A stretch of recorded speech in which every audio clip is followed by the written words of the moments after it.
Pension കൈക്കൂലി എന്ന പരാമർശത്തിൽ ഉറച്ചു നിൽക്കുന്നുവെന്ന് കെ.സി. വേണുഗോപാൽ. കാര്യങ്ങൾ ജനങ്ങളോട് വിശദീകരിക്കുമെന്നും വേണുഗോപാൽ പറഞ്ഞു. വേണുഗോപാലിനെ പിന്തുണച്ച് വി.ഡി. സതീശനും രംഗത്തെത്തി. വേണുഗോപാലിന്റെ അഭിപ്രായത്തിനൊപ്പമെന്നും പ്രതിപക്ഷ നേതാവ് പറഞ്ഞു. നിരൂപണ ചക്രവർത്തി തയ്യാറാക്കിയ റിപ്പോർട്ടിലേക്ക്. അസിത, ഈ പെൻഷൻ സംവിധാനത്തെ സംബന്ധിച്ച് ക്ഷേമ പെൻഷൻ വിതരണത്തെ ഈ തെരഞ്ഞെടുപ്പ് ഘട്ടത്തിൽ ആ കുടിശ്ശിക നൽകുന്നത് ജനങ്ങൾക്ക് നൽകുന്ന കൈക്കൂലിയാണ് എന്ന തരത്തിലുള്ള കെ.സി. വേണുഗോപാലിൻ്റെ പ്രസ്താവന വലിയ തരത്തിൽ ഇപ്പോൾ വിവാദമായിരിക്കുകയാണ്. അത് സംബന്ധിച്ച് കഴിഞ്ഞ ദിവസവും സജീവമായി ചർച്ച ചെയ്തിരുന്നു. LDF വലിയ രീതിയിൽ അത് ഏറ്റെടുത്തു. ഒപ്പം തന്നെ നേതാക്കളൊക്കെ തന്നെ വലിയ തരത്തിൽ ഇതിൻ്റെ പ്രതിഷേധം രേഖപ്പെടുത്തി. അതിൻ്റെ സാഹചര്യത്തിൽ ഇന്ന് കെ.സി. വേണുഗോപാൽ വിശദീകരണമായി രംഗത്തെത്തിയിട്ടുണ്ട്. അത് വിശദീകരണമായി അദ്ദേഹം രംഗത്തെത്തുമ്പോഴും ആ പഴയ ദിവസത്തെ കഴിഞ്ഞ ദിവസത്തെ നിലപാടിൽ അദ്ദേഹം ഉറച്ചു നിൽക്കുകയാണ്. ഇത് തെരഞ്ഞെടുപ്പ് സമയത്ത് നൽകുന്ന ഈ ക്ഷേമ പെൻഷൻ്റെ കുടിശ്ശിക കൈക്കൂലി തന്നെയാണ്. അത് തെരഞ്ഞെടുപ്പിൽ വോട്ടർമാരെ സ്വാധീനിക്കാൻ വേണ്ടിയാണ്. അതുകൊണ്ടാണ് തങ്ങൾ ഈ വിമർശനം ഉന്നയിച്ചത് എന്ന വാദമാണ് ഇന്ന് കെ.സി. വേണുഗോപാൽ അദ്ദേഹം ന്യായീകരണമായി നിരത്തിയത്. ഈ വിഷയം ഞങ്ങൾ കഴിഞ്ഞ പാർലമെൻറ്റ് ഇലക്ഷൻ കാലത്ത് ഉന്നയിച്ചിരുന്നു, നിയമസഭകളിൽ പലപ്പോഴും ഉന്നയിച്ചിരുന്നു. അതിൻ്റെ ഭാഗമായിട്ട് പെൻഷൻ സാധാരണഗതിയിൽ കൊടുക്കുന്നുണ്ട്. പക്ഷേ കുടിശ്ശിക ഇപ്പോഴും ബാക്കിയാണ്. ആ കുടിശ്ശിക കൊടുക്കാനുള്ള അവസരമായിട്ട് ഇവർ കാണുന്നത് തെരഞ്ഞെടുപ്പ് കാലമാണ്. ആ തെരഞ്ഞെടുപ്പ് കാലത്ത് കൊടുക്കുന്ന കുടിശ്ശികയെക്കുറിച്ചാണ് നിങ്ങൾ ഇങ്ങനെയാണോ കാണുന്നത് എന്ന് ഞാൻ ചോദിച്ചത്.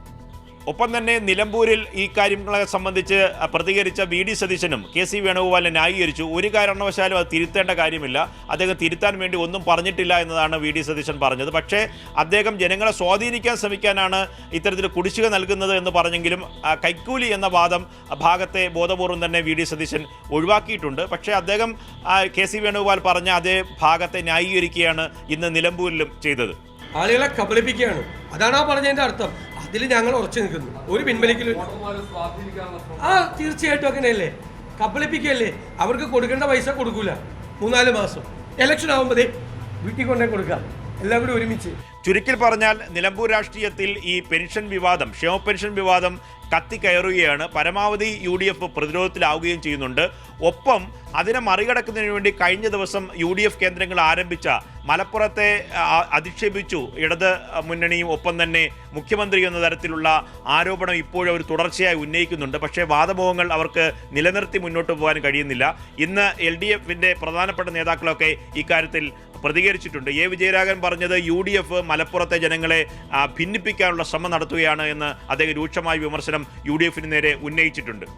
ഒരു പ്രതിപക്ഷ നേതാവിൻ്റെ നിലവാരത്തിന് നിരക്കാത്ത ആക്ഷേപങ്ങൾ കേരളത്തിലെ മുഖ്യമന്ത്രിക്ക് നേരെയും CPM-ന് നേരെയും പ്രയോഗിക്കുക.